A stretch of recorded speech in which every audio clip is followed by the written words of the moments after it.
Okay, you guys have probably already seen the disassembly video. Kind of before I took everything apart, since the motor part of it wasn't cooperating, I figured why not hook up an electric drill to it. And this will be spinning it at, there we go, hopefully you can see that good. I'm going to go ahead and spin it up to about 3,000 RPMs.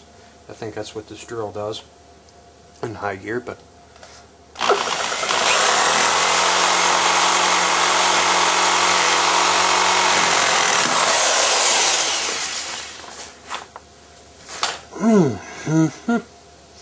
I think that's a shaft fail.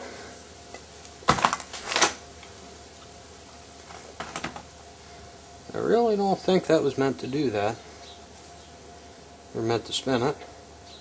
But anyhow, if you want to get the end of these shafts off, just spin them with the drill. It works. But in any way, as you can see how easy I'm spinning it, there isn't much resistance in this compressor.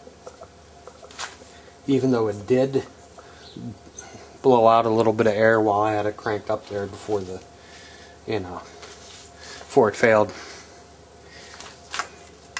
I'd say it's worn.